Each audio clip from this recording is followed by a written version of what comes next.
Bien, estamos estudiando la máquina de inducción y aquí tenemos una figura de un motor de inducción de tipo jaula de ardilla.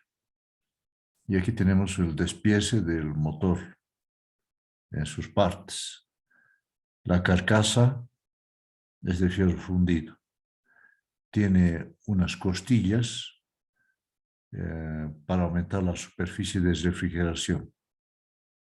Aquí tenemos la placa de características, un ojal para levantar, la bornera. El estator es cilíndrico, están viendo, es cilíndrico. El rotor también es cilíndrico. El eje del motor está partido en dos semiejes, a derecha e izquierda. A derecha vemos los cojinetes. Ahí tenemos cojinetes y también hay uno a izquierda. Estos cojinetes se apoyan en la tapa, aquí, en la tapa de la máquina. Y las tapas se aseguran a la carcasa por medio de pernos, 4 pernos. 1, 2, 3 y 4, 4 pernos, ¿no? Y tenemos una tapa, un ventilador y una tapa para proteger contra la entrada de cuerpos extraños al motor. Ese es el motor de inducción de rotor de jaula. Hay dos tipos, el rotor de jaula de ardilla que estamos viendo y el rotor de vanado que vamos a ver enseguida. Este es el rotor de jaula.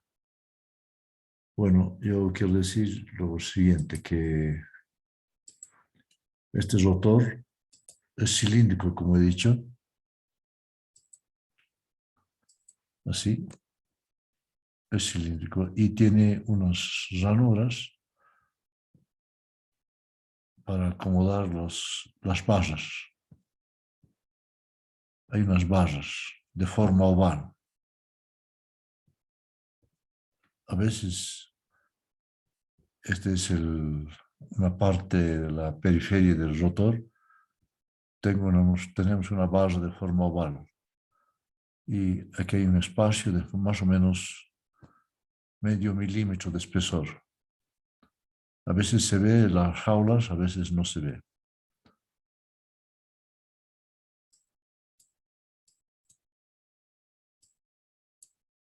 Aquí. Entonces, esas barras se unen, son un conjunto de varias barras paralelas que se unen por sus extremos a dos anillos de cortocircuito, derecha e izquierda. Las barras pueden ser de aluminio y los anillos de cortocircuito también. Aquí se remachan o se sueldan, ¿no? En este caso, no vemos las barras, no se ven, ¿no? Pero a veces se ven. Y este es el rotor de vanado. El rotor devanado en el rotor tiene un devanado trifásico conectado en estrella. Los extremos de la estrella se conectan a unos anillos deslizantes. Hay 3, 1, 2, 3. Y sobre los anillos están las escobillas. Aquí hay desgaste, porque hay roce. Y esa es una de las razones por las que este motor no se utiliza mucho, porque el mantenimiento debe ser más frecuente. Pero estas escobillas permiten conectar a un juego de resistencias exteriores que se llama reóstato. Este reóstato se utiliza principalmente para el arranque. Entonces lo que hace es añadir a cada fase del rotor una resistencia adicional que permite controlar el par. Ahora, ¿cómo funciona? El estator de esta máquina es idéntico al estator de la máquina sincrónica que ustedes han estudiado. Ninguna diferencia. Exactamente igual. La armadura de la máquina sincrónica idéntica al estator de la máquina de inducción. Entonces, esa armadura crea un campo giratorio, ustedes saben. En este caso, ese campo giratorio estoy viendo aquí como un imán que se mueve. Esas barras que están aquí desplegadas o conectadas alrededor de un círculo, aquí las estamos mostrando desplegadas horizontalmente para entender. Y en sus extremos están los anillos de cortocircuito. Entonces las barras se mueven. Este es el campo del estator, y piense con esta velocidad. Y inducen FEMs en cada barra. En cada barra hay una FEM. Como todo esto es de aluminio, circula una corriente. Y y por consecuencia se crea una fuerza. Ahí tenemos una fuerza. Entonces, esa fuerza tiene el mismo sentido que el campo inductor, que el campo del estator. Y por eso se dice que el rotor, las barras, son arrastradas por el campo del estator. Pero eso solo en el motor, porque hay otras dos condiciones de funcionamiento que veremos después. Esto es para el motor. Esta presentación es para el motor, casi destinada exclusivamente al motor, ¿no? Entonces, esas FEMs que se crean es por inducción electromagnética. La FEM depende de la ley de Faraday. Está definida por la ley de Faraday. Ahí tenemos la ley de Faraday, un voltaje. Esos voltajes inducen corrientes que circulan en ese bucle. Después se crean fuerzas, y al tener fuerzas tenemos pares. Otra vez aquí la jaula. Se llama jaula de ardilla, porque antiguamente se introducía dentro de la jaula una ardilla. Entonces los ejes ya tenían unos apoyos, la ardilla pisaba las barras y la jaula se movía. Por eso es el nombre jaula de ardilla. El campo el estator crea un campo giratorio que se mueve con velocidad sincrónica. Y he dicho, el mismo que la máquina sincrónica, ni más ni menos. Aquí lo que se pretende es demostrar que ese campo es giratorio. Ustedes saben que el estator está compuesto por tres arrollamientos trifásicos, tres arrollamientos, desfasados 120 grados en espacio, 120 grados eléctricos en espacio. Y por estas tres fases circulan corrientes A, B y C que están desfasadas 120 grados en tiempo. Y cada fase crea una fuerza magnetomotriz pulsante que cambia con el tiempo, pero su eje magnético es fijo, solo pulsa. Pero al combinarse estas fuerzas magnéticas, estas fuerzas magnetomotrices, se crea un campo giratorio. Ese campo giratorio se mueve en el entrehierro con amplitud constante. Seguramente ustedes lo han estudiado. Es el mismo, ni más ni menos. Entonces tenemos un campo giratorio. Otra vez aquí el estator es de polos salientes también, pero eso es solo para ilustrar, ¿no? En realidad, de polos salientes, pocos casos hay, solo pequeñísimas potencias para pequeños ventiladores pueden encontrar de polos salientes. Ahora, ese campo crea un cierto número de polos. Aquí estoy viendo dos polos, un norte y un sur, dos polos. Eso depende del arrollamiento, de cómo esté diseñado el arrollamiento. Aquí tengo el estator con sus arrollamientos. Aquí tengo una máquina de 4 polos, dos nortes y dos suds, 4 polos.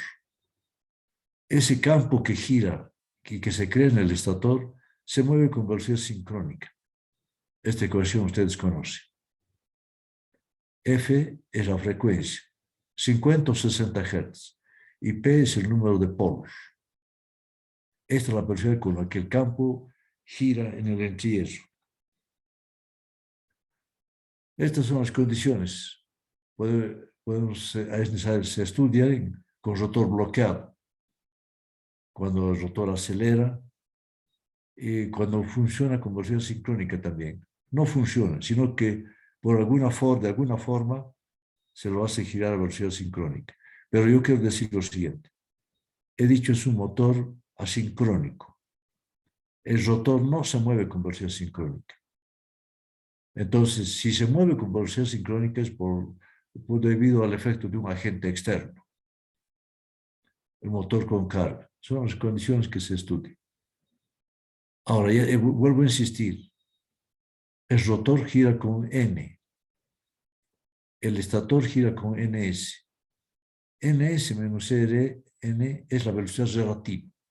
Es la velocidad con la que el campo del estator corta los conductores del rotor. Esa velocidad relativa se refiere a la velocidad sincrónica y se tiene el deslizamiento, ¿no? Ahora, esta presentación, vuelvo a decir, solo vale para el motor. Esta velocidad N es diferente de la del campo, pero no es muy diferente. En vacío es prácticamente igual, N es casi igual a NS. Por eso que el deslizamiento en vacío es menor a 0,1%. Pero en carga,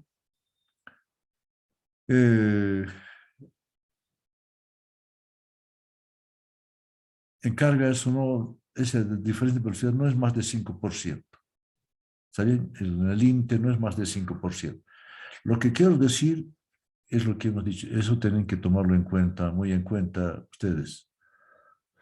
Que la velocidad es esencialmente constante. El motor desde vacío a plena carga apenas disminuye 5% como límite superior. Normalmente es 3, el valor más real. Entonces, se puede decir que el rotor gira con velocidad constante.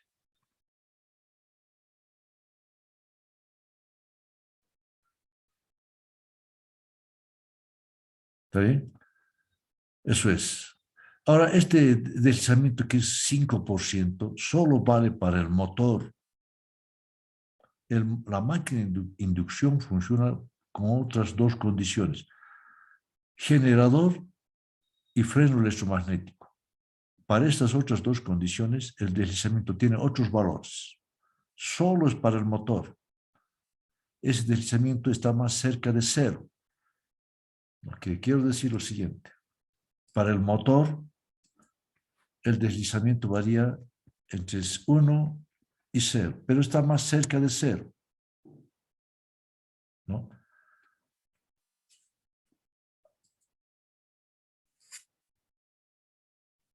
Bien, ahora, ¿el transformador qué hace? No transforma potencia. Entra potencia eléctrica por el primario, sale potencia eléctrica por el secundario,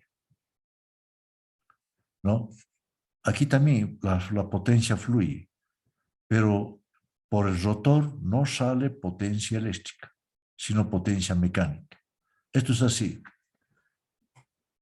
Estamos hablando para el motor. No vale esto para otras condiciones.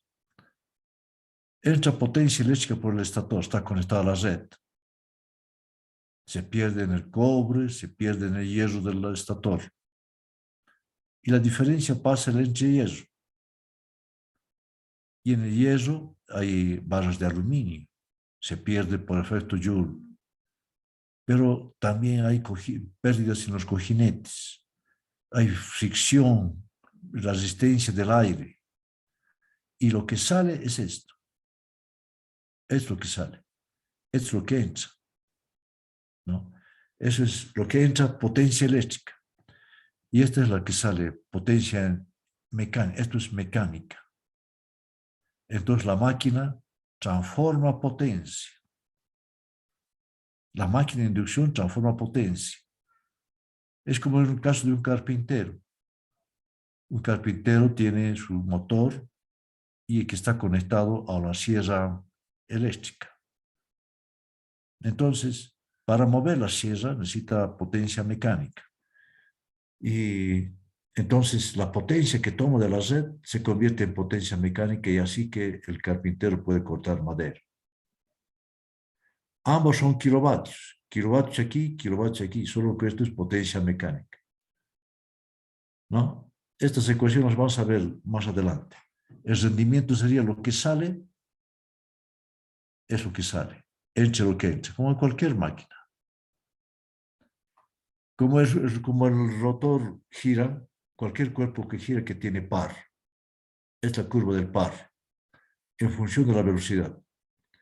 Hemos de ver mucho esto, varias veces. Aquí hay varias curvas del par, ¿no? Otra forma de presentar, también otra.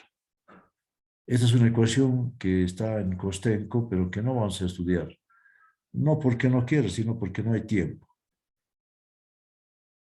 ¿no? Este es SM, ya lo vamos a ver muchísimas veces, no olviden. SM, vamos a ver muchísimas veces SM. No olviden eso. Ese es el deslizamiento cualquiera. Ahora, la máquina de inducción tiene tres condiciones de funcionamiento. Motor. Esa es la principal aplicación. Tan difundido está esa aplicación que muchos piensan que la máquina de inducción solo es motor. Esta es la región. Entre cero y, bueno, aquí está entre cero y la velocidad sincrónica. ¿Está bien? Motor.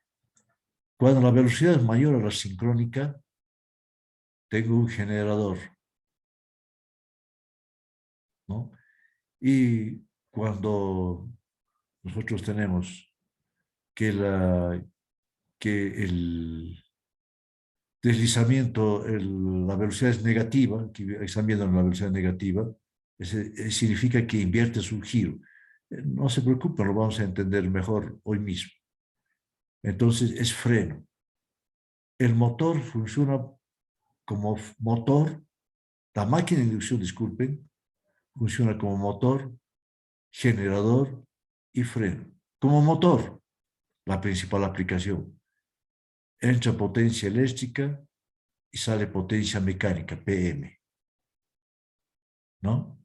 Como generador, entra potencia mecánica por el rotor y sale potencia eléctrica. Como freno, miren, entra potencia eléctrica por el estator, PE, eléctrica. Esa potencia pasa el entrehierro y entra al rotor. Entra al rotor, eso se va a demostrar. Entra al rotor. Y en el rotor entra también potencia mecánica. Entonces, todas estas potencias se concentran en el rotor. La que viene de la red y la que viene por efecto de una carga. Y en esa condición calienta mucho. Vamos a hablar dentro de poco otra vez, ¿no? Ahí están los sentidos de flujo. Ahora, para funcionar en cualquiera de las condiciones no necesita la adición de elementos, un diseño especial, es el mismo. Eso que es motor, eso que está en el carpintero, es motor, puede funcionar como generador. Con solo hacer que el rotor gire con velocidad mayor a la sincrónica. Fíjense, gira con velocidad mayor a la sincrónica, entonces se vuelve generador, se convierte en generador. Vamos a estudiar las tres condiciones varias veces, ¿no? Eso es importante. Vamos a ver. Aquí también los pares, efecto de la resistencia. La resistencia tiene un notable efecto sobre el par, que vamos a ver. Hay un capítulo que se llama solo arranque. Claro, no vamos a poder ver todo esto, pero lo vamos a ver lo fundamental y ustedes tienen que volver aquí. Igual otra curva del par, cuando la resistencia es muy grande, miren la resistencia 25 BCR, ¿no? La resistencia del rotor, ¿qué hace? Esta figura ya la hemos visto. Lo que hace es añadir una resistencia adicional en cada fase. Al cambiar la resistencia adicional, al añadir la resistencia adicional, cambia el par, cambia la velocidad, todo cambia. Esa es la ventaja del rotor de Vanado, poder meter resistencia adicionales. Pero aquí, en el rotor de jaula, no hay forma de meter resistencia adicionales. Estás remachado, estás soldado. En cambio, el rotor de vanado se puede añadir una resistencia exterior, ¿no? ¿Está bien? Eso es. Ahora, el arranque es una preocupación del motor de inducción. Esa es la principal preocupación. Porque miren, piensen en el carpintero. Ese carpintero tiene una sierra y primero el carpintero aprieta su interruptor, el motor funciona y ya está funcionando, pero con poca carga. Y después luego que arranca, metes madera, ya carga más. La sierra mecánica ya es carga, pero es poca. Arranca sin dificultad, ¿no? Pero en el caso de una cinta transportadora, tiene ya cargado, ¿no? Ya está cargado. La carga no es pequeña. Entonces ahí a veces hay problemas en el arranque. El arranque del motor de inducción es un problema, es una preocupación, porque difícilmente vamos a tener un arranque en vacío. ¿Para qué queremos un motor en vacío? Lo queremos para que mueva algo. Lo queremos para que arranque cargado. Con poca o con mucha carga, siempre arranca cargado el motor, ¿no? El frenado también es otra preocupación. Quiero parar el motor, ¿cómo lo frenamos? Eso se adapta mejor para la electrónica de potencia. Vamos a ver también los fundamentos. Condiciones anormales. Anormales, eso no rara vez ocurre. Algo que ocurre es lo siguiente. Ustedes quizá van a escuchar o ya han escuchado. Dicen, he apagado el motor normalmente y luego cuando quería arrancar nuevamente al día siguiente ya no funciona, ¿no? ¿Qué es lo que ha pasado? Cuando estaba funcionando era trifásico. Se para el motor y resulta que pasa a funcionar monofásicamente. ¿O qué ocurre? Está funcionando el motor trifásico. Una fase se desconecta y se convierte en monofásico. Entonces la curva cambia. De esta curva pasa esta curva. Pero ya está girando. Entonces el operador, quien sea que lo esté manipulando, lo para. Pero quiere volver a arrancar, ya no puede arrancar, porque esta es su curva ahora. Ya no arranca. Entonces ahí es la queja, ¿no? Pero estaba funcionando.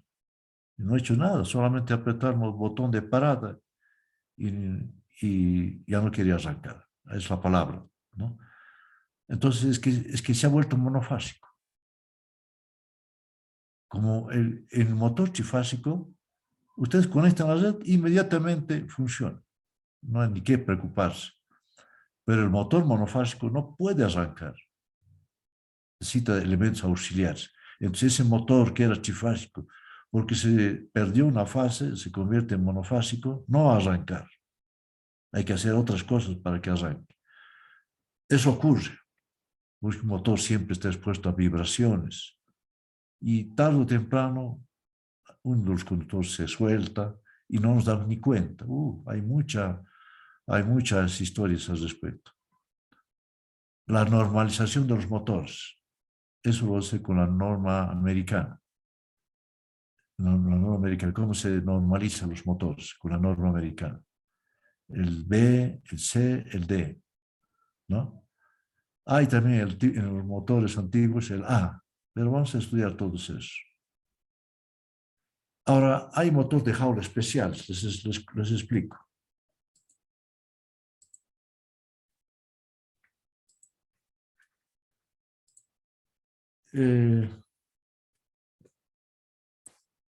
Este lo estoy llamando rotor de jaula normal. De eso se encuentran en las calles ustedes. Tiene unas barras, ¿no? Son ovales, de hecho. La altura de estas barras es más o menos de 10 a 12 milímetros. Sí. Luego, ese es el rotor de jaula normal. Luego tengo el rotor de ranuras profundas. La barra es más profunda, como su nombre lo dice. y esto vale entre 20 a 25 milímetros, ¿no? Y este motor es especial porque tiene mejores características de arranque que este, ¿no? Y enseguida lo vemos. Y el rotor de doble jaula, una jaula superior y una jaula inferior. Este es rotor de doble jaula. Estos son los motores especiales. Corresponden a las clases A, B, C y D de la NEMA, ¿no? Este sería el motor de clase A, de clase B. Antiguamente había A también, ¿no? Entonces, estos son motores de jaula especiales. Cuesta un poco más, pero funciona muy bien. Inclusive pueden reemplazar al motor de rotor de Banal. Este es de llanuras profundas. Aquí está de doble jaula. Ahí dice cage 1, cage 2. Entonces, la jaula superior 1, jaula superior 2. ¿Está bien? No, esos son los motores y tienen sus propias curvas. La ventaja es que tienen un par. Siempre que ustedes arranquen un motor, tienen que preocuparse del par, porque quizá no arranque.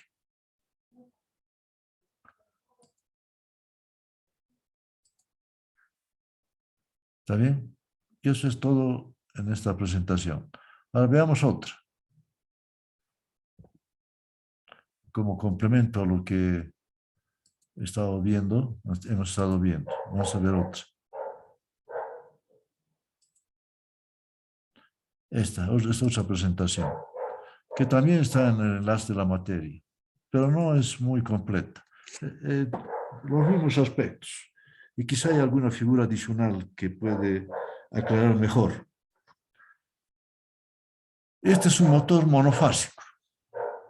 Nosotros primero vamos a estudiar el trifásico, luego el monofásico. Este es un motor monofásico. Pueden estar seguros que en cada casa hay dos motores monofásicos. La lavadora, la refrigeradora, son dos motores monofásicos de inducción. Pero solo tienen, como su nombre dice, una fase nomás, monofásicos, una fase. Entonces no puede arrancar. Ya he dicho, el motor trifásico, el carpintero cierra la cuchilla y ya está arrancando, no se preocupa más. Pero el motor monofásico, conectan a la red, cierran la cuchilla, no funciona. Es que necesita elementos auxiliares. Estos. Miren el rotor del motor monofásico. Es idéntico al del trifásico. Y mejor se notan todavía las aletas, miren, son de aluminio. Esas aletas agitan el aire y favorecen la refrigeración. Y tiene un elemento adicional, un interruptor centrífugo. Algunos tienen, otros no lo tienen, ¿no? Porque tiene un devanado auxiliar. Eso solo sirve para el arranque, después debe desconectarse. El estator cilíndrico. Motor de inducción, ¿no? Ahí están los motores. Este es un motor de inducción de potencia grande. Y esto tenemos el núcleo del estator. Creo que son, en alguna parte creo que he leído, son varias ranuras, no sé, en alguna parte, no sé si es esto, 36 ranuras creo que son, no recuerdo. Pero hay ranuras, miren, aquí, las ranuras. El núcleo está compuesto por un paquete de chapas, apiladas una sobre otra y aisladas entre sí, lo mismo que en el transformador, ¿no? De la misma forma. Pero para colocar los arrollamientos previamente debe colocarse el aislante, eso que está aquí. Es una cinta, puede ser papel o plástico, entonces porque hay que aislar, ¿no? El arrollamiento de la masa. El núcleo está conectado a masa, a tierra. Y tiene los 4 agujeros, mire, aquí tiene 1, 2, 3 y 4 agujeros. ¿No? ¿Eso qué es? De motor monofásicos. Y esta es una hoja del núcleo, solo una hojita. Miren, los 4 agujeros, están las ranuras, son 36 ranuras. Y 4 agujeros, por ahí pasan los pernos, ¿no? Ahora el circuito magnético. Aquí está el rotor. Y aquí está el estator. Y aquí está el entrehierro. Es conveniente insistir sobre esto.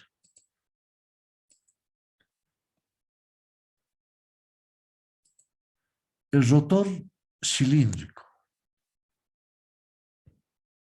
El estator cilíndrico. El entrehierro es uniforme.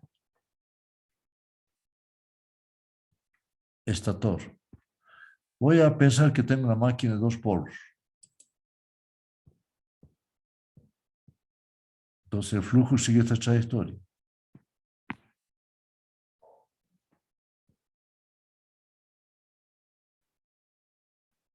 Esa longitud de esas trayectorias es grande, se dan cuenta. Eso tiene una longitud L. Pero en esa longitud está comprendida el entrehierro. El entrehierro. El entrehierro, la longitud del entrehierro comparada con L es pues muy pequeña, pero el entrehierro es aire y tiene una reluctancia grande.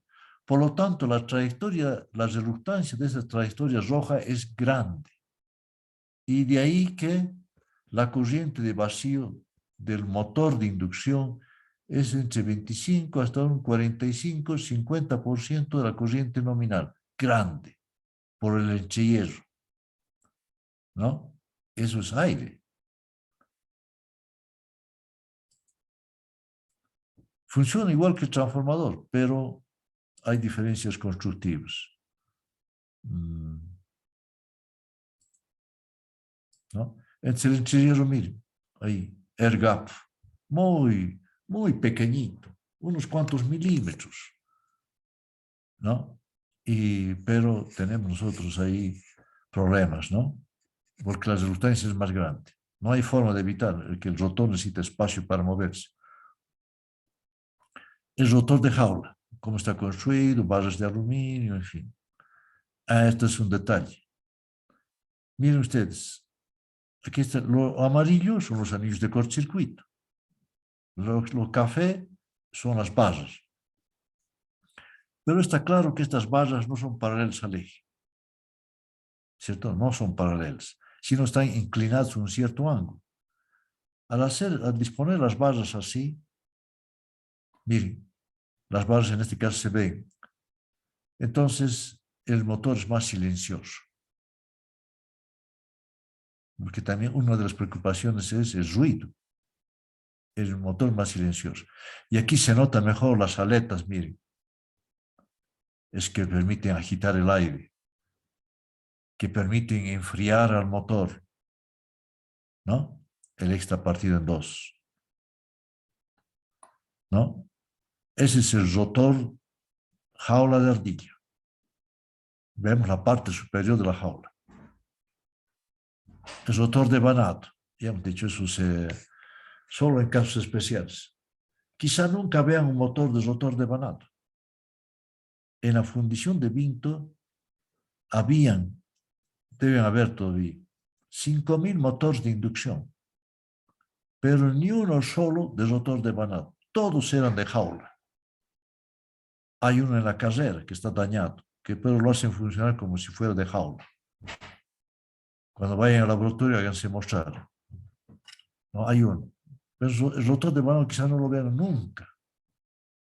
Un ingeniero eléctrico siempre encontrará en el ejercicio un motor de inducción, pero probablemente nunca vea uno de rotor de Banat.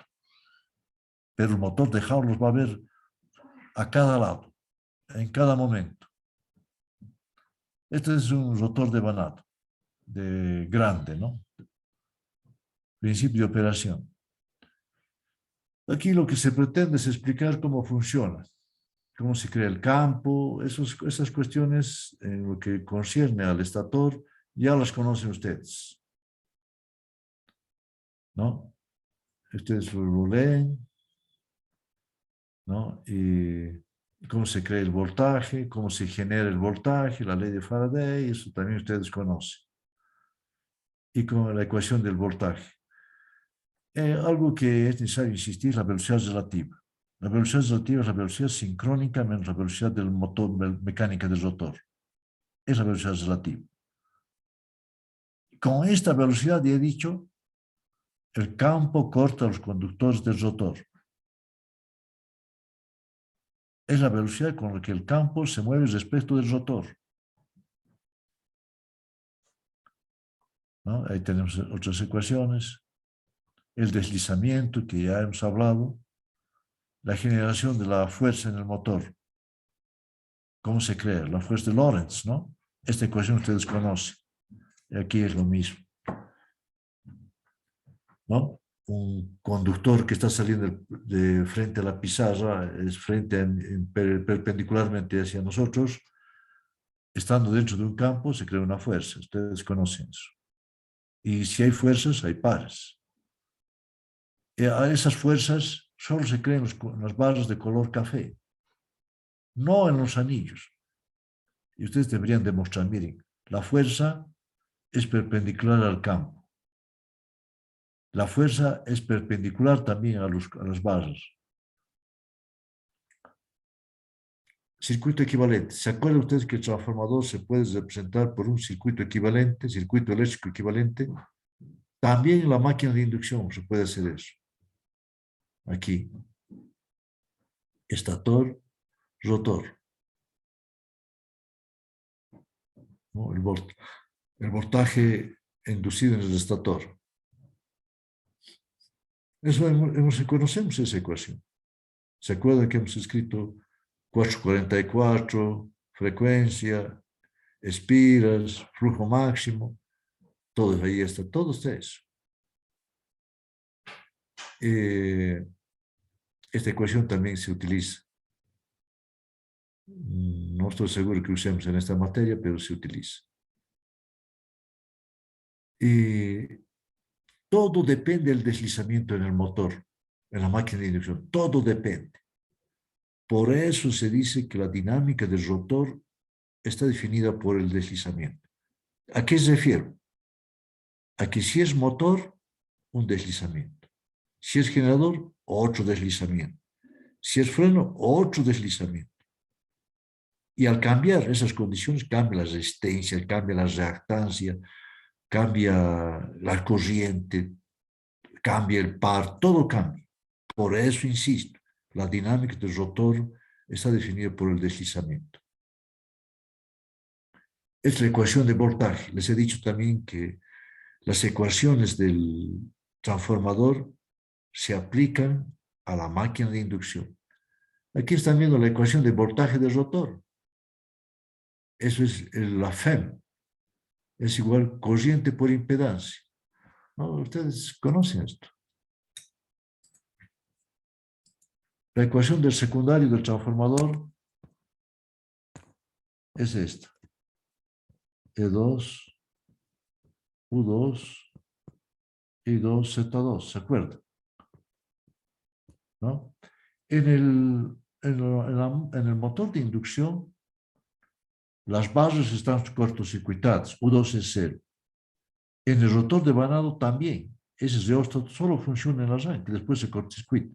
Esto es 0. Entonces la FEM es igual a la caída de tensión por impedancia del rotor. Y eso lo tenemos aquí, con otros símbolos, pero tenemos eso. La impedancia por la corriente. El circuito equivalente modificado, ¿no? Es la rama magnetisante. La resistencia del rotor vamos a escribir así. Miren, aquí la resistencia del rotor. R en Cs. R en Cs se prueba que matemáticamente se escribe así. Vamos a ver qué se desarrolla en esta y qué se desarrolla en esta. Este es también circuito de un motor de inducción. Pero siempre se hace por fase.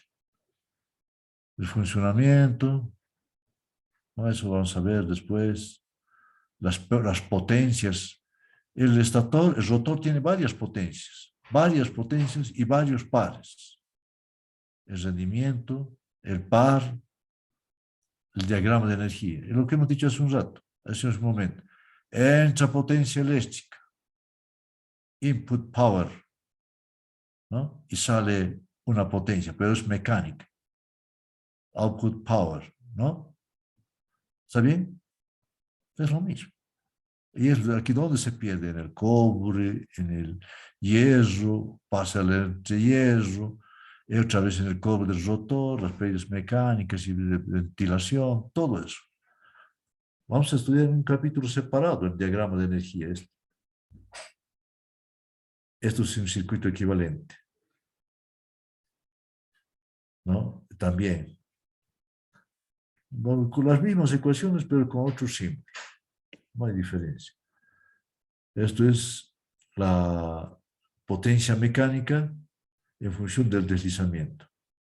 Hay varias potencias y varios pares. Eso métanse en la cabeza. La velocidad, ¿no? Del par, de la forma acostumbrada. El torque en función del deslizamiento, el slip es del deslizamiento, ¿no? El par máximo, todo eso se va a estudiar. Por esa razón, yo les pido que vean esta presentación de cuando en cuando. Aquí está motor, miren. Motores entre 0 y 1. Aquí, esta es la región como motor. Mayor que 1, ese es freno, aquí es freno. Negativo, aquí es 0, aquí es todo negativo, es generador. Entonces, es la curva del par de la máquina, pero se han distinguido las 3 regiones de funcionamiento. Arranque.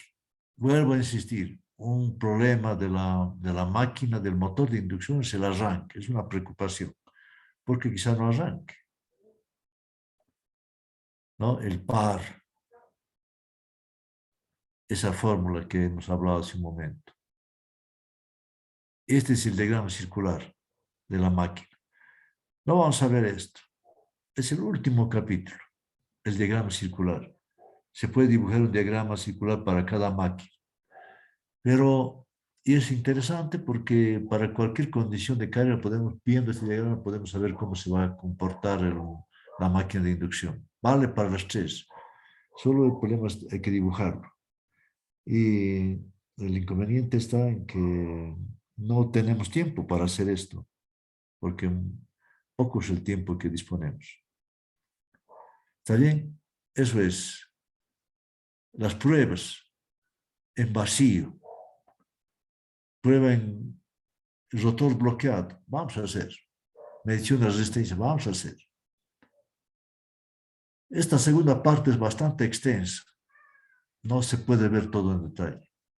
Las pruebas en vacío, las recomendaciones, vamos a hacer esto. La prueba en vacío, el circuito equivalente, vamos a hacer también. Las ecuaciones que resultan de la prueba en vacío, las ecuaciones que resultan de la prueba con rotor bloqueado, ¿no? El circuito equivalente con rotor bloqueado, ¿no? La prueba con rotor, los cálculos que es necesario hacer, la prueba con rotor bloqueado, hay que, no se van a olvidar que hay que hacerlo funcionar con una frecuencia más baja, y quizá esto no se puede hacer en el laboratorio, porque en el laboratorio, que yo sepa, no hay un convertidor de frecuencia, ¿no? Por eso estas presentaciones muestran más de lo que nosotros haremos normalmente. Bueno, el ejemplo. Este material adicional ustedes tienen que verlo. Ahora entramos a la máquina, a una presentación en base a lo que tenemos redactado en los apuntes. Screen. Bien, introducción a la máquina de inducción. Algunas cosas vamos a repetir, vamos a hacer énfasis. ¿no? En base al material. El material que se ve aquí no es suficiente, es incompleto, ¿no? Ahora, ya hemos dicho qué cosas queremos, primero la trifásica, luego la monofásica, vamos a estudiar todo eso. Desde aquí, no sé, creo que ustedes también les he dicho que la máquina de inducción recibe dos nombres. De inducción, ¿por qué? Porque en el rotor las corrientes y FEMS aparecen por inducción electromagnética, el nombre está correcto. ¿Por qué se llama asincrónica? Porque el rotor no se mueve con la misma velocidad que el campo, no está en sincronismo. Los dos nombres son correctos. O lo llaman de inducción, como corrientemente se acostumbra, o pueden llamarlo también asincrónica, ¿no? La máquina sincrónica, el rotor gira con velocidad sincrónica, la misma que la del campo de la armadura, pero aquí no. El rotor y el estator giran con velocidades diferentes. El estator no se mueve, lo que se mueve es el campo giratorio, ¿no? Aquí tenemos una vista del motor del estator. Claramente se nota que es cilíndrico, las ranuras, esto prácticamente no existe, esto sí, para darles rigidez mecánica a los conductores para que no se muevan, entonces tenemos estas salientes para darle mayor rigidez mecánica a los conductores del estator. El rotor de Banat, ahí tienen los tres anillos, uno, dos, tres, los tres anillos deslizantes. Y aquí está el esquema. Este rotor en estrella, ¿no? Y sus extremos se conectan a los anillos. Sobre los anillos están las escobillas, esos rectángulos de color negro. Y las escobillas permiten conectar a un juego de resistencias exteriores llamado reóstato de arranque. Se llama reóstato de arranque porque generalmente solo se usa en el arranque. Después se lo cortocircuita. En algún momento, estos conductores que ustedes están viendo van aquí, a esta parte horizontal, van ahí, ¿no? Y entonces se cortocircuita, ¿no? Este es rotor de jaula normal, ¿no? Hay diferentes vistas, miren. Los tres son de jaula normal y es la ranura, lo que hemos dicho, de forma oval. Los rotores de jaula especiales, ya hemos dicho. Rotor de ranuras profundas, la barra es más profunda, ¿no? ¿Y por qué? ¿Por qué se usa esto? Porque tiene mejor par, mejor corriente. Se aprovecha el efecto superficial que se produce según la profundidad. O sea, el efecto siempre existe el efecto superficial en un circuito de corriente alterna. Eso es correcto. Pero su efecto se nota más cuanto mayor profundidad es. El rotor de ranuras de barras normales, eso no se nota, pero el rotor de jaulas especiales sí. Este es el anillo de cortocircuito, ¿no? El de doble jaula. A es la jaula superior y T la inferior. Se podrían cortocircuitar ambas jaulas con un solo anillo, pero resulta que en estas jaulas circulan corrientes diferentes. Por lo tanto, las solicitaciones térmicas y consiguientemente los esfuerzos mecánicos que implican pueden dañar la máquina. Y por lo tanto es mejor que cada jaula tenga su propio anillo de cortocircuito independiente. Aquí. Para la jaula inferior, T, esto es su anillo de cortocircuito. La superior, este es su anillo de cortocircuito. Costén muestra también este tipo, digamos, un tipo mixto, pero no he visto este tipo de motor en un libro de origen americano. Quizá los rusos lo hacen, pero no he visto. Yo lo he introducido solo para que se vea nada más, pero probablemente no lo encuentre. Circuito magnético, ya hemos dicho. Ahora, no se olviden, el circuito magnético tiene una reluctancia grande, más grande que del transformador, y por consiguiente, I0 es grande. La carcasa, ya hemos dicho, acero fundido. Cojinetes, pueden ser de bolas o de rodillos. El reóstato es una resistencia que se puede ajustar. Ahora, principio de funcionamiento. ¿Cómo funciona? Igual que el transformador. El estator crea un campo giratorio. Ese campo enlaza los conductores del rotor y aparecen FEMs. Si hay FEMs, hay corrientes. Si hay corrientes, hay fuerzas. Entonces, ese es el principio. Es el principio de interacción electromagnética entre el campo del estator y los conductores que se crean y los corrientes que se crean en el rotor. ¿Está bien? Y la velocidad del campo es esta. En los libros de origen europeo y los rusos escriben así la velocidad sincrónica. Hace un momento, en una presentación, hemos visto 120 F entre P, pero aquí P es pares de polos. Y atención con esto. El transformador, ¿qué hace el transformador? Se produce un fenómeno electromagnético. Aparecen en el secundario corrientes y FEMs, ¿no es cierto? En la máquina de inducción también. Entonces, ¿cuándo existe la interacción electromagnética en la máquina de inducción? Cuando NR sea distinto de NS, inclusive cuando está parado. Con NR0 igual son diferentes. Pero ya he dicho, la máquina de inducción nos interesa porque es un convertidor de potencia. No me interesa como transformación de voltajes. Para eso está el transformador.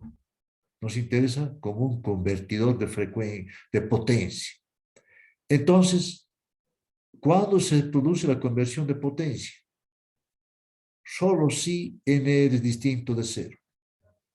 En ese caso, en el caso del carpintero, entra potencia eléctrica por el estator y sale potencia mecánica por el eje.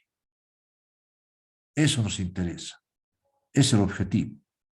El principio de funcionamiento del transformador y la máquina de inducción son similares, pero en el transformador no hay transformación de potencia, solo de voltajes y corrientes. En la máquina de inducción, además de la transformación de voltajes, además del efecto electromagnético, hay también conversión de potencia. Ese es el objetivo. Convertir la potencia. Lógicamente, para obtener fuerza motriz, para mover un molino, para mover la sierra del carpintero, para eso.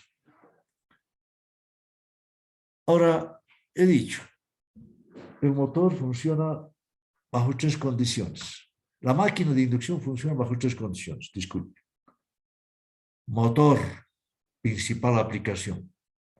Entonces, muchos creen que es la única. Generador y freno. Esas son las tres condiciones.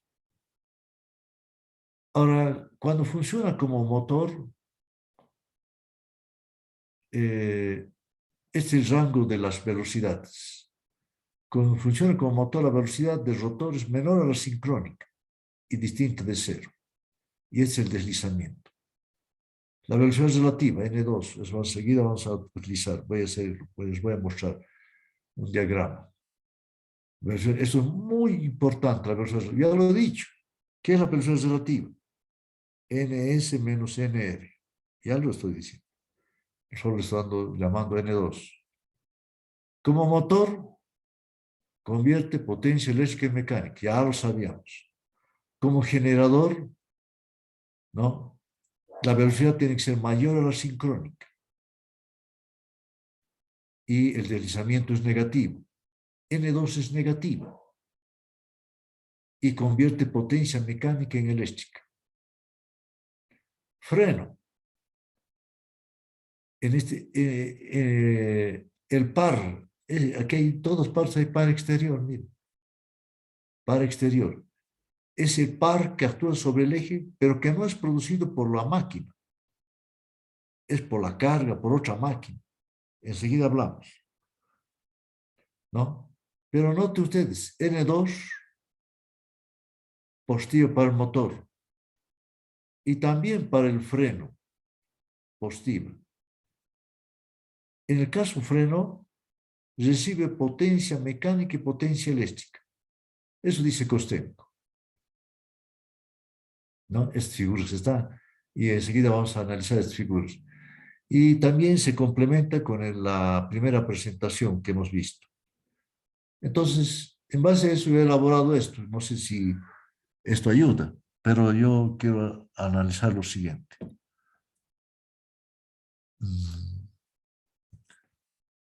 Vean ese diagrama. Todo está incluido en la presentación. No se preocupe. Entonces, vamos a hacer lo siguiente.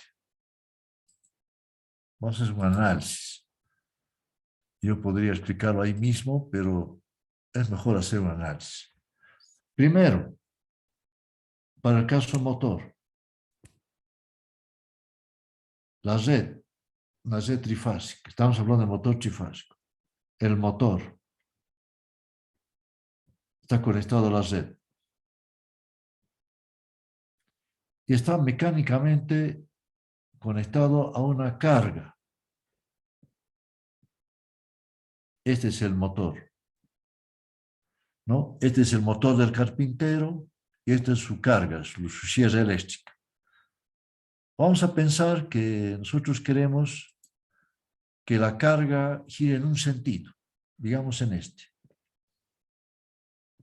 NR, quiero que gire en ese sentido. ¿Está bien?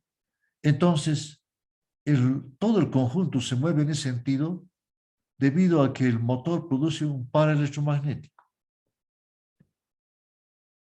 M. Produce un par electromagnético. ¿Está bien? Entonces, se mueve impulsado por el motor. Ahora, la carga tiene inercia. De acuerdo con la tercera de Newton, tiene inercia. Y la inercia es oponerse al movimiento. El efecto de la inercia es oponerse al movimiento. Y es opuesto entonces. A eso vamos a llamar el par exterior. Porque no lo produce la máquina, sino es efecto de la carga conectada al eje. Ese nombre de par exterior lo denomina Ivanov. Ivanov, un libro ruso muy bueno, pero el enfoque es un poco diferente. El par exterior, ¿está bien? Eso es. Entonces, este es el esquema del motor de un carpintero, lo que ustedes siempre han visto, ¿no? En este caso, ¿en qué sentido queremos que gire? En sentido rojo. Para eso, el par desarrollado por el motor, el par electromagnético, tiene que ser mayor que el par exterior. El motor tiene que vencer al par resistivo, al par exterior. ¿Está bien? En este caso, NR es menor a la sincrónica, cuando es motor. Y la velocidad relativa N2, que es NS menos NR, entonces es positiva. Esto es muy importante, es positiva. ¿Está bien? Es positiva. Ahora, yo tengo aquí el estator, un polo norte del estator, un conductor del rotor. Este círculo representa un conductor, una barra, digamos. El campo del estator gira en este sentido. Y aquí ustedes tienen que aplicar sus conocimientos de la regla mano derecha y todo eso, porque si no, de otra manera no van a entender, ¿no? Entonces,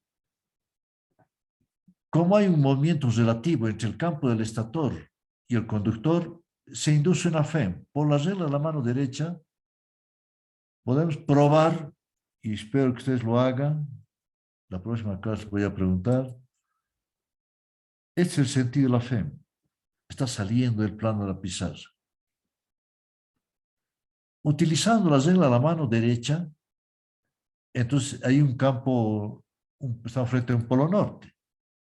Este es el campo, ¿no? Está entrando al rotor.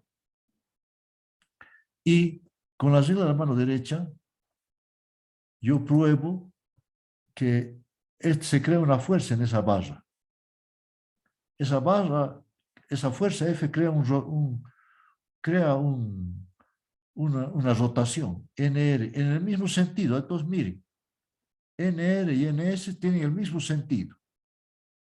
Por eso se dice que en el caso motor, el campo arrastra al rotor. ¿Está bien? Ahora, el deslizamiento es NS menos NR entre NS, ¿no es cierto? Así es el deslizamiento. NR es menor que NS. Entonces, el deslizamiento varía entre 1 y 0, pero está más cerca de 0. Eso insisto, no cerca de 1. Cuando ya está funcionando, está cerca de 0. Y la velocidad, ya lo he dicho, NR es menor que NS y cualquier otra velocidad distinta de 0. Tiene que moverse si queremos que haya, si queremos que haya, si queremos que haya interacción electromagnética, ¿no? Es decir, conversión de potencia. Algunos libros llaman a eso de conversión de potencia, llaman interacción electromecánica. Y la aparición de solo FEM se llama interacción electromagnética. Pero he notado que llamando a interacción electromecánica parece que se confunden. Así que digo conversión de potencia nada más. Ahora, este mismo motor, ¿qué vamos a hacer? Está conectado a la red. De la misma forma, miren, 1, 1, 2, 3, 2, 3, 1, 2, 3. Está conectado a la red, pero ahora está conectado a una máquina motriz. Puede ser una turbina. ¿Está bien? Una turbina. Ahora, esta máquina motriz debe impulsar. Antes que me olvide. Antes que me olvide. Entra potencia eléctrica por el estator, PE, y entrega potencia mecánica, PM, en su eje. ¿Está bien? Entonces, ahora, yo quiero que esta máquina motriz, una turbina, haga girar en el mismo sentido que cuando estaba como motor, en este sentido, entonces. NR. No quiero cambiar el sentido de giro. Y como será impulsada por la máquina motriz, y la máquina motriz no es creada, la máquina motriz introduce un par exterior. Entonces el par exterior, M exterior, es del mismo sentido que NR. ¿Está bien? Porque está siendo impulsado. Pero ¿qué hace el motor? Lo que hace el motor es producir un par resistivo. Y es opuesto. Este es el par electromagnético. ¿Está bien? Ahora, el conjunto tiene que girar en el sentido rojo. Por lo tanto, el par exterior debe ser mayor al par electromagnético. ¿Está bien? ¿Está bien? Y en estas condiciones, NR será menor a la velocidad sincrónica. El conjunto tiene que girar a una velocidad mayor a la sincrónica. Hay que asegurarse que la turbina pueda impulsar a una máquina a una velocidad mayor a la sincrónica. En ese caso voy a tener un generador de inducción. ¿Está bien? ¿Está bien? Ahora sí. Entonces, ¿qué pasa con la velocidad relativa? N2. Como hemos dicho, N2 es NS menos NR. Y ahora que ustedes no me están diciendo nada, miren aquí, lo mismo aquí, esto es mayor, estoy diciendo mayor y estoy escribiendo otra cosa, por favor. Digan, pues, usted se está equivocando, díganme, por favor, les ruego. NR es mayor a la sincrónica. Estoy diciendo, tienen que impulsar a una velocidad mayor a la sincrónica. En ese caso, NR al ser mayor, resulta que N2 es negativa. Ahora aquí, en este diagrama, está frente a un polo norte. El campo sigue girando en el mismo sentido. NS, miren, NS. NS. Ahí está ese conductor. Ahora, como N2 ahora es negativa, aquí es positiva, el sentido de la FEMS se invierte. Es esto. Ya es una cruz. Y por la regla de la mano derecha, yo veo que esta es la fuerza. Entonces, esa fuerza crea un par resistivo. Todos los generadores crean un par resistivo, eso usted sabe. Pero el conjunto sigue girando en el mismo sentido. N era ahí, ¿no? N es y N era en el mismo sentido, pero el par es distinto. Y el deslizamiento. Miren, el deslizamiento. Voy a borrar algo que está de más aquí. El deslizamiento. Como el deslizamiento es NS menos NR, entonces el deslizamiento es negativo.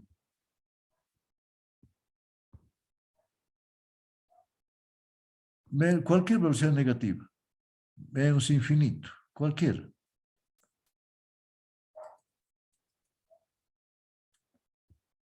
Así, ¿no? El deslizamiento y la velocidad tiene que ser mayor a la sincrónica, hemos dicho.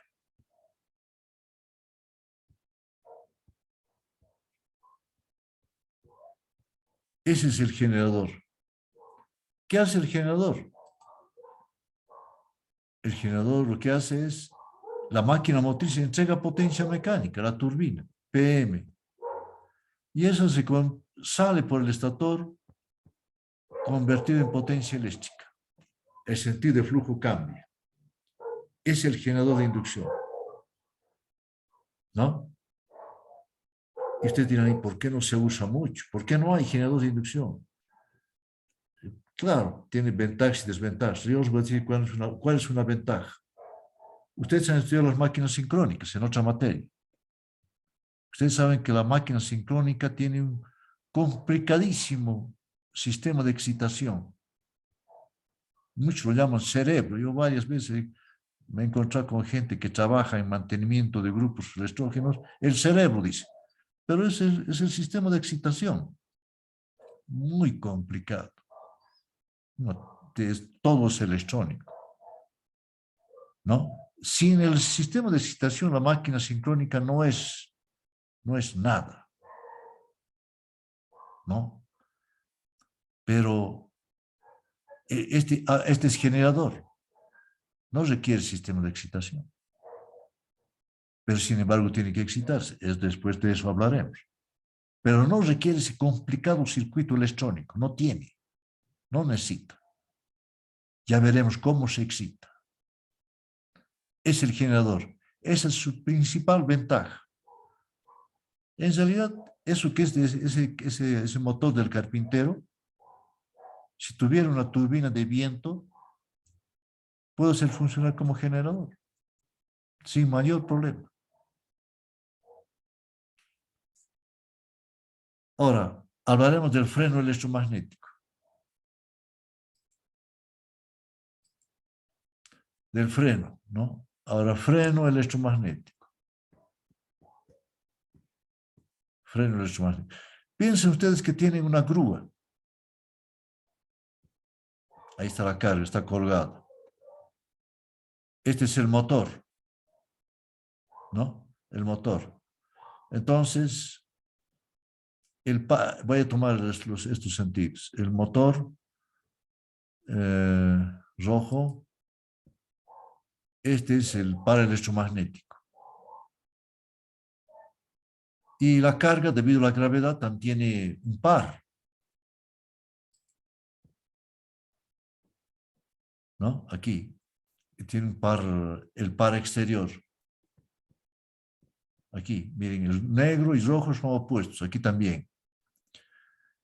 Si nosotros queremos que la carga suba, y la grúa tiene que subir, entonces el par electromagnético tiene que vencer al par resistivo, al par exterior. Pero eso es motor. Yo quiero freno. Cuando sube, es motor nada más, como este. Pero yo quiero descender la carga. Piensen ustedes, quiero descender la carga. Yo no quiero que caiga en caída libre. Quiero que caiga lentamente para no dañar, ¿no? Quiero, porque si lo soltamos, se dan cuenta, eso cae rápidamente y se destroza. Entonces, yo quiero frenar el descenso, pero quiero que se mueva para que descienda. Entonces, este debe ser el sentido de giro, NR, en el sentido del par exterior, ¿no es cierto? Al moverse en el sentido, el par, la carga desciende, ¿no? Pero el par exterior tiene el mismo sentido que la velocidad. Aquí no, par exterior negro, la velocidad es de sentido contrario, pero yo quiero que descienda. Pero para que descienda, el par exterior tiene que ser mayor al par electromagnético. ¿Está bien? En ese caso se convierte en freno, pero el rotor ha invertido su giro. Ya no es en este sentido, sino en el sentido contrario, en el sentido del par exterior. En ese caso, entonces, NR es negativa. Ha invertido su sentido de giro, negativo. ¿Está bien? Ahora, ¿qué pasó con la velocidad relativa? N2 dice, N2, NS menos NR. NR es negativo, pero como aquí tengo un signo menos, N2 es positivo. Miren, N2 es positivo. Igual que en el motor, N2 es positivo. ¿Está bien? Y entonces, ¿qué significa? Yo tengo aquí el estator. Frente a un polo norte está un conductor del rotor. Ese es el campo magnético. El campo del estator sigue girando en el mismo sentido. Fíjense ustedes. Motor, generador y freno. Ahora, como N2 es positiva, lo mismo que en el caso motor, entonces la FEM que se crea en ese conductor sale del plano de la pizarra, ve un punto. Y por consiguiente, es la fuerza. Pero ya hemos dicho, el rotor gira en sentido contrario, NR. Está haciendo las veces de freno. La carga está descendiendo, pero no a una velocidad grande, sino frenado, ¿no? ¿Está bien? Así. Eso es el freno.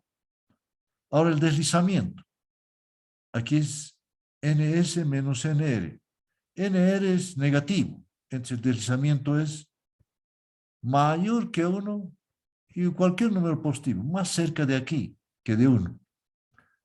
De un deslizamiento grande. Y luego la velocidad, bueno, ya lo hemos dicho, NR es negativa. Invierte su sentido de giro. Este es el freno.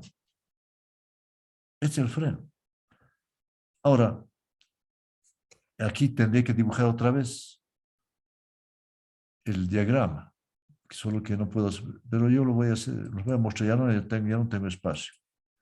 Y quizá aquí esté, aquí está. Miren, como N2 es positiva aquí, aquí también es positiva, entonces PE entra PE, entra potencia eléctrica por el estator. Y debido a la carga mecánica, también entra potencia mecánica, miren. Entonces la máquina está entrando por el estator y por el rotor. ¿Está bien? Y esa potencia se acumula, no fluye, se acumula. Y la máquina calienta. Inclusive Ivanov demuestra que todo se convierte en calor. ¿Está bien? Eso es el freno. Esas son las tres condiciones de funcionamiento. ¿Alguna pregunta? Lo que está aquí pueden combinarlo con lo que está en la presentación, en la primera presentación. ¿Alguna pregunta? Bien, entonces continuamos. Como parece que todo se ha entendido, continuamos. Ahora estas ecuaciones las voy a mostrar sin demostrar, porque se puede demostrar, la vamos a demostrar. Pero siempre conviene estudiar la máquina de inducción recordando cómo es el transformador. En el transformador, en el primario la frecuencia es 50 Hz. En el secundario es también 50 Hz. ¿No es cierto? No cambia frecuencia. Pero en la máquina de inducción, la frecuencia del rotor F2 no es igual a 50, sino es F2 por F2 es igual a S por F1. Miren ahora.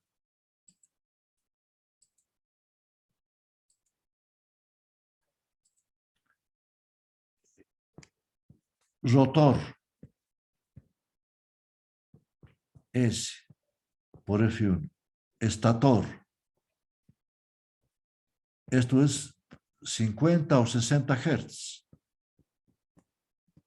¿No es cierto? Entonces, miren, me está diciendo que la frecuencia de la FEM del rotor no es igual a la frecuencia de la FEM del estator. En el transformador, en el primario 50, en el secundario 50. Aquí no. En el motor ese es muy pequeño, cerca de cero, es dicho.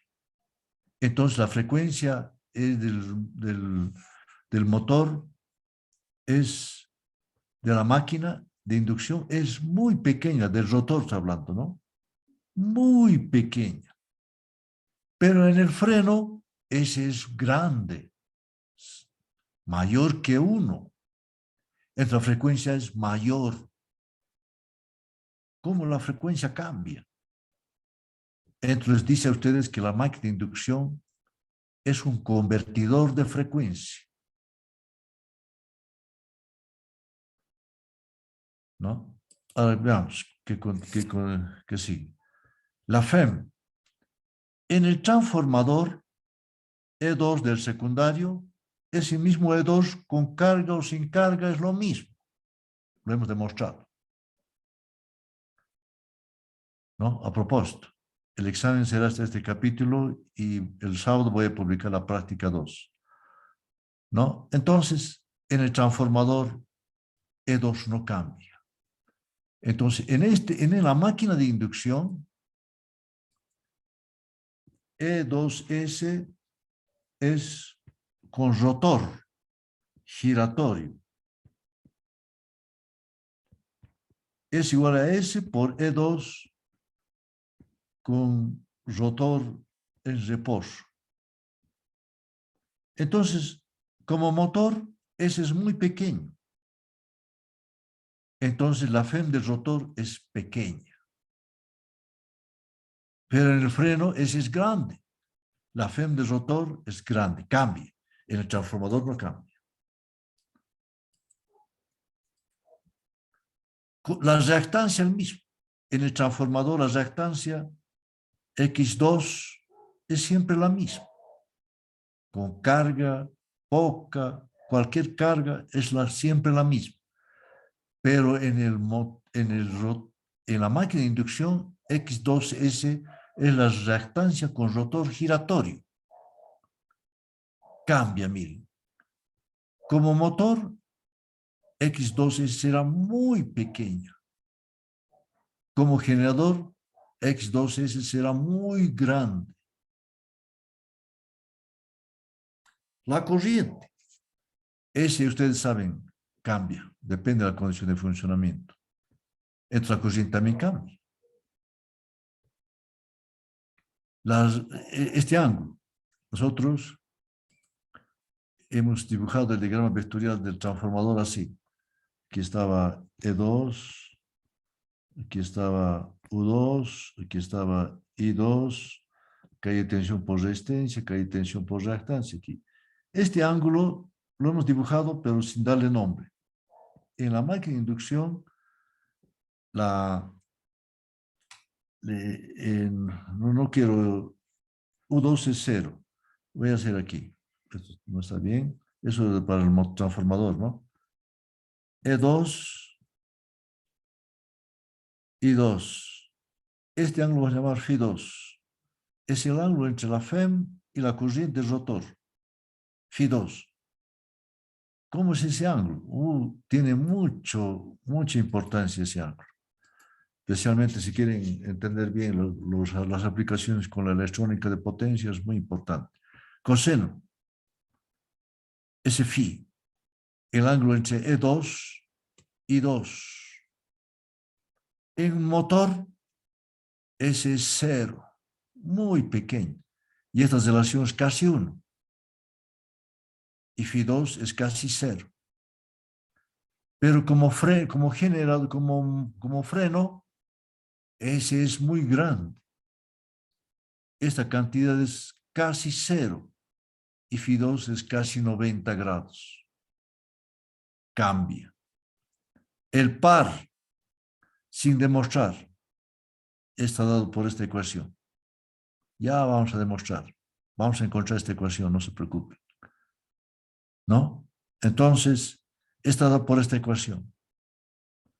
Para una condición de funcionamiento, E2, R2, X2 no cambia, pero lo que cambia es el deslizamiento.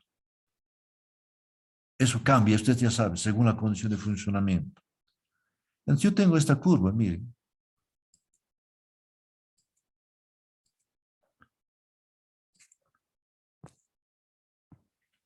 Aquí. 0, 1, motor.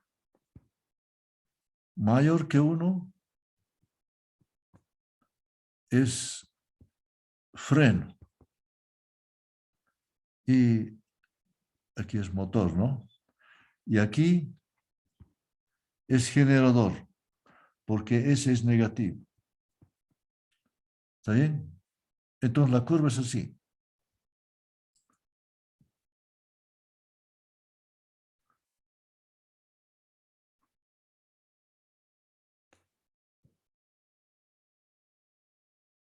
Es la curva. Es la curva del par en función del deslizamiento. Ahora, ustedes notan que esta curva tiene simetría con respecto al origen. Entonces, este es el valor máximo, M máximo.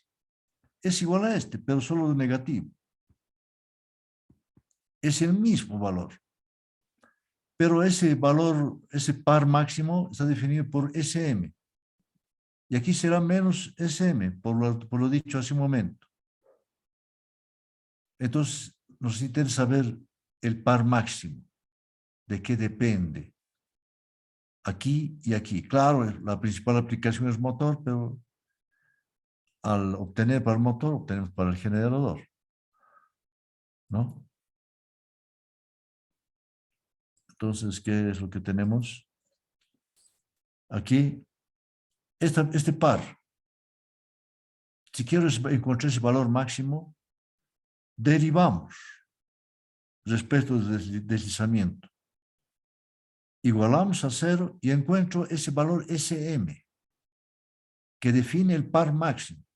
Miren, y dos son positivo para motor, negativo para freno. Miren, ¿dónde está R2? Esto no tienen que olvidar. R2 en el numerador. X2. Este SM metemos aquí y tengo el par máximo. Estas ecuaciones, todas estas ecuaciones las vamos a encontrar de otra manera. Las vamos a deducir, así que no se preocupe. Estamos dando un vistazo general a la máquina de inducción. Y finalmente esas curvas que he demostrado, hace un momento les mostré, ¿no? Pero que se pueden ajustar, miren. Lo que he hecho es lo siguiente. Ojalá que no haya borrado. Tengo esto, ¿no es cierto? Esto es, esta curva que el color rojo es para R2 entre X2 más o menos 0,12, así.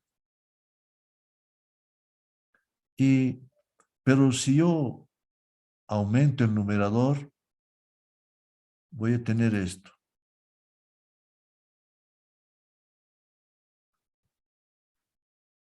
O varío el numerador, ¿no? Así. Entonces tengo un valor más grande y tengo esa otra curva. Y la amplitud es la misma. Ustedes en este momento quizá me dirán, ¿por qué? Pero esta flechita roja es lo mismo que esta flecha negra. Eso se va a demostrar, no se preocupe. ¿Saben?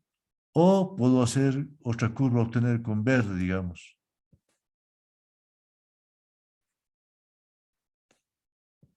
Así. Así. ¿No? Eso ya es R2, X2 igual a 1. ¿No? Eso, ¿cómo modifico? Aumentando el numerador. ¿Alguna pregunta?